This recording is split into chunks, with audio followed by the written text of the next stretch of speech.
Hello mga kasari, sis and bro! Welcome back to my channel, Kasari Sis Lorna TV. And for today's video ay magbabakasyon muna ang inyong tindera sa Boracay ng mga 3 araw. Nandito kami sa kabaan ng Naiya Avenue papuntang Naiya Terminal 3. Kasama ko ang aking ate, ang aking bayaw at ang inaanak kong pamangkin. Umalis kami sa aming bahay ng 9 in the morning pero ang flight namin ay around 12 o'clock in the afternoon. Ayan, at nandito na nga kami sa Naiya Terminal 3 at pila sa senior para mag-check-in. Hindi kami nag-check-in sa online para magkakatabi kami ng upuan sa eroplano, although napalayo ng upuan ng aking pamangkin. Ayan, at nakapila pa rin kami sa senior. Medyo mahaba ang pila ng mga senior. Although hand carry lang naman ang aming mga bitbit. So, ikot-ikot na muna ang camera habang nakapila. Today po pala is March 25, 2025. So, yan. Next na kami sa pila.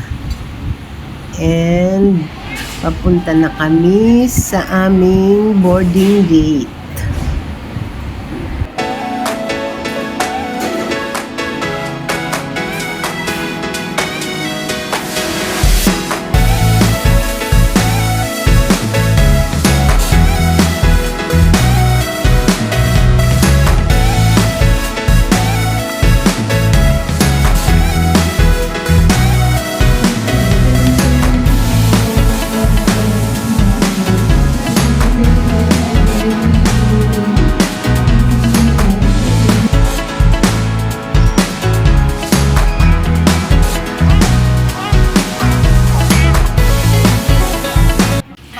Pasakay na kami ng aming eroplano, ang Cebu Pacific Flight number 5J909.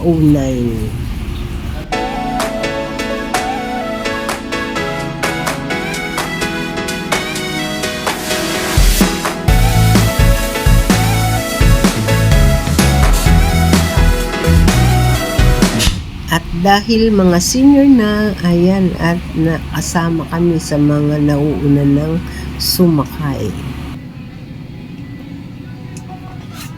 Ayan nga, at magkakatabi kami sa eroplano.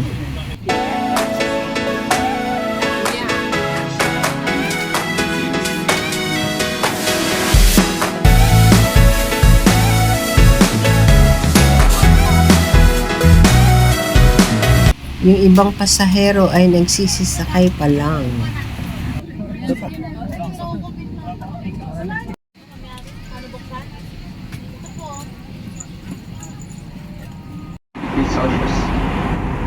Nag-take off na nga ang eroplano. In a few minutes ay nasa Katiklan Airport na kami. Napakaganda talaga pagmasdan ang mga ulap sa kalangitan. How magical God's creation. Mamamangha at mapapaisip ka talaga kung paanong nakalutang lang sila at dinadaan-daanan ng eroplano. Napakaganda na rin tingnan ng dagat mula sa taas.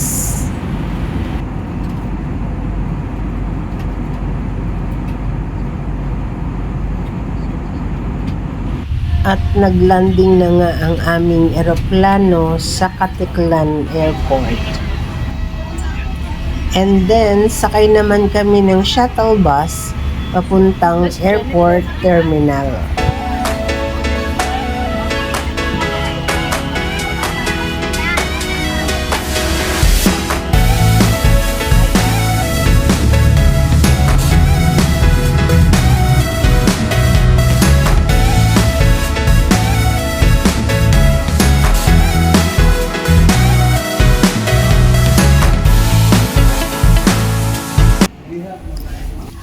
Paglabas namin ng airport, ay sasakay naman kami ng tricycle papunta sa terminal ng ferry boat.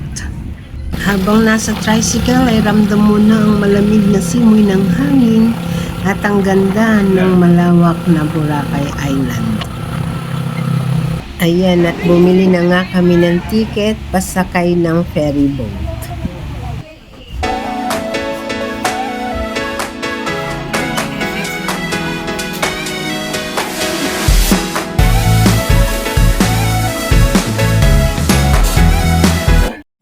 Pagbaba namin ng ferry boat ay sumakay naman kami ng e-trike papunta sa aming hotel. Ito na nga ang aming hotel, ang Boracay Peninsula.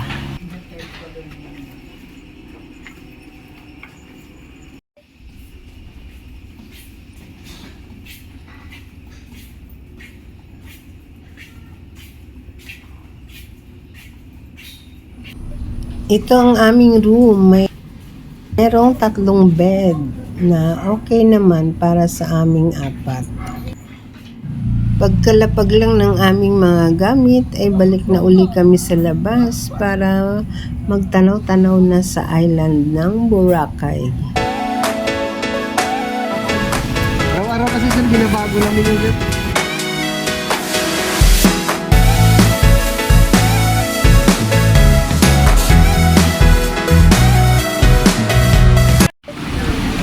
Ayan, at lakad-lakad na muna para humanap ng makakainan.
Lakad-lakad lang para maghanap na rin ng makakainan since mga 3 PM na ay wala kaming lunch.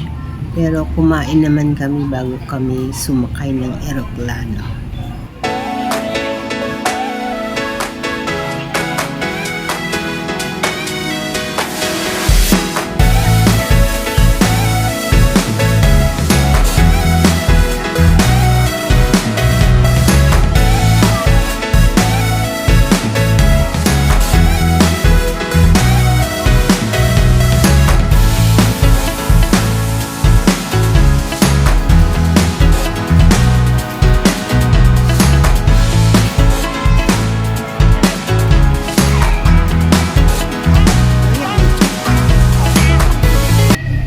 And since medyo pricey ang seafood fresh na paluto, ay dito na lang kami sa usual namin kinakainan sa Manila, ang Mang Inasal unlimited rice with halo-halo na.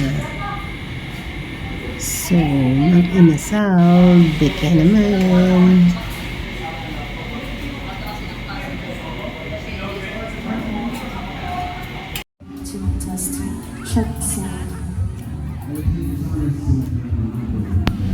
After kumain, balik kami sa beach para manood ng sunset since 6 o'clock na ng hapon.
Balik na kami sa aming hotel. Iyan ang aming hotel.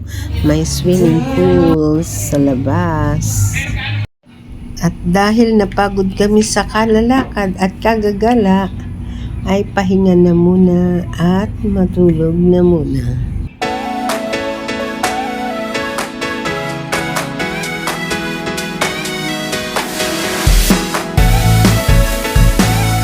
Next morning, second day sa Boracay, March 26. Plano na namin na mag-island hopping today. Naka-rash guard kami para di masyadong mangitim. Although naglagay naman kami ng sunscreen and sunblock. Waiting pa kami sa iba pa naming mga kasama na late nang dumating dito sa Boracay. Ang kapatid ng aking bayaw at ang kapatid ng kanyang hipag.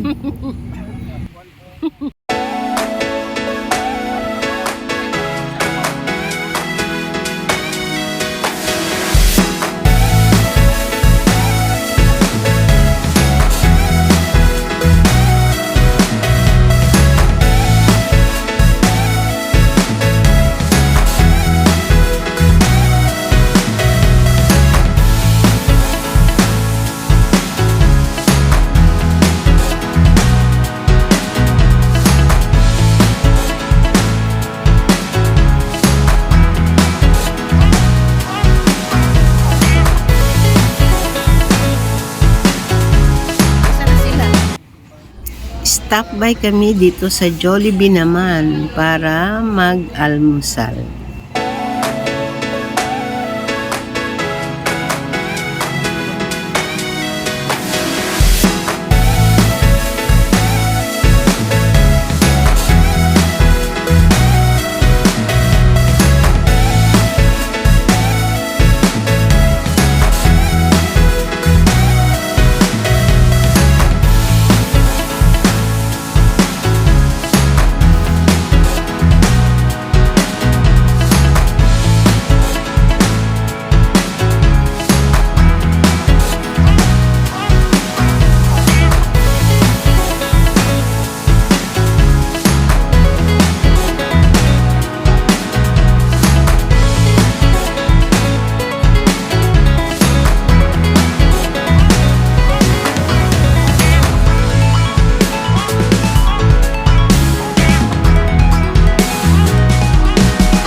Papunta kaming Station 1 para sa aming island hopping kasama ang aming tour guide.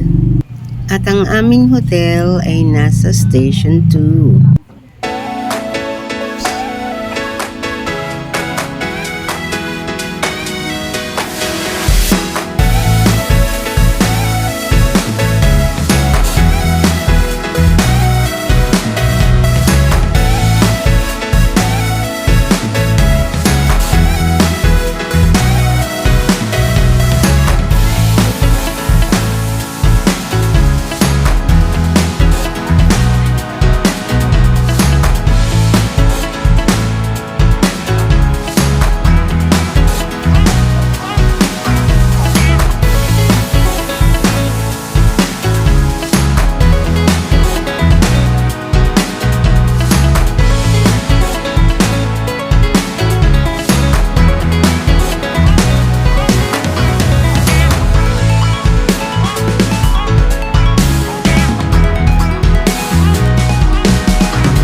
Dito na kami waiting sa aming bangka.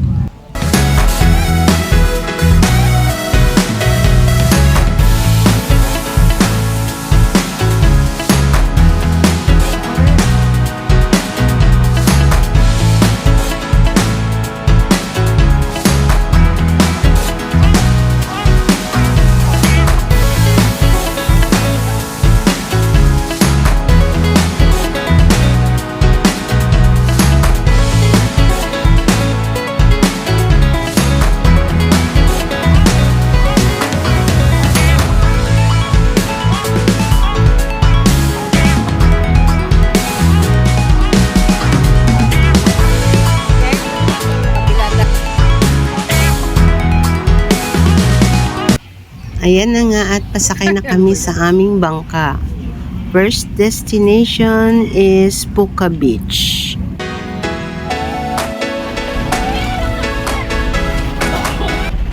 We rented a private boat rated 800 per head. So since 15 persons kami all in all, that is amounting to 12,000 pesos, but not included the little boy, so it's only 11,200 with free lunch and a 4 hours trip to different islands, and that included the Puka Beach, our first destination.